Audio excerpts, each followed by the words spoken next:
हाल ही में ईरान के ऊपर जो स्ट्राइक्स हुई हैं, उसमें सिर्फ बॉम्ब्स और मिसाइल्स ही नहीं गिरे, बल्कि अरबों रुपयों का खर्च हुआ है।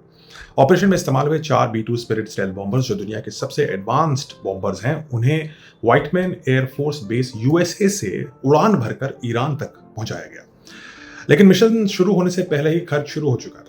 हर B-2 बॉम्बर को उड़ान से पहले स्टेल्थ कोटिंग, इंस्पेक्शन और वेपन लोडिंग की जरूरत होती है, जो एक बहुत ही कॉम्प्लिकेटेड प्रोसेस है।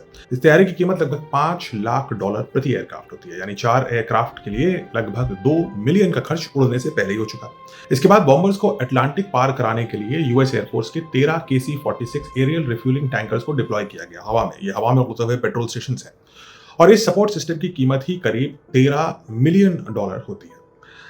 जब B-2 बॉम्बर्स मेडिटेरेनियन सी के ऊपर पहुंचते हैं तो उन्हें 2 बार मिड एयर रिफ्यूलिंग करनी पड़ती है, और फिर ये एयरक्राफ्ट इरानियन एयर स्पेस में दाखिल हो पाते हैं। वो अपने अंदर लिए थे बंकर बस्टर बॉम्ब, जिनकी कीमत लगभग $2.5 लाख प्रति बॉम्ब होती है, $2.5 लाख, यानी सिर्फ बॉम्ब्स की कीमत ही लगभग $14 मिलियन पहुंचती है। इन बॉम्ब्स का इस्तेमाल ईरान के अंडरग्राउंड मिसाइल टनल्स के एंट्रेंस को कोलैप्स करने के लिए किया गया, ताकि अंदर मौजूद बैलिस्टिक मिसाइल बाहर ही ना निकल पाए। स्ट्राइक्स के बाद बॉम्बर्स ने यू टर्न लिया और फिर पूरा रास्ता वापस अमेरिका पहुंच गया। फिर एक बार उन्होंने रिफ्यूलिंग करी, मेडिटेरेनियन पे, अटलांटिक पे, करते करते वापस पहुंचे। इस पूरे मिशन में लगभग 35 घंटे लगे आने जाने और बॉम्बिंग करने को।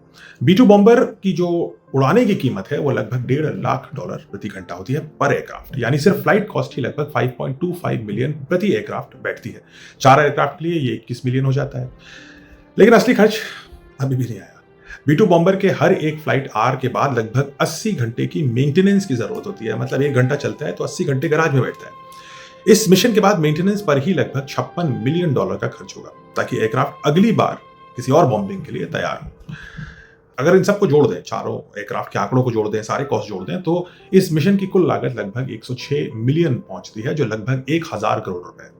और यही मॉडर्न वॉरफेयर की असली तस्वीर है। कभी कभी एक सिंगल स्ट्राइक मिशन सिर्फ कुछ मिनटों की बॉम्बिंग ही नहीं होती, बल्कि उसके पीछे 1000 करोड़ की मिलिट्री मशीन चल रही होती है।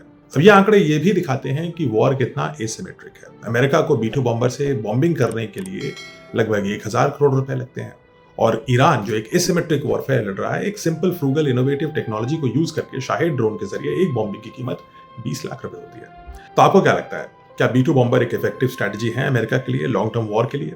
क्या हाईटेक वेपन ही मॉडर्न वॉरफेयर में जीतने का एक तरीका है, या उसके एवज में, उसके वर्सेस एक frugal cheap innovation might be more effective? Comments में बताइए।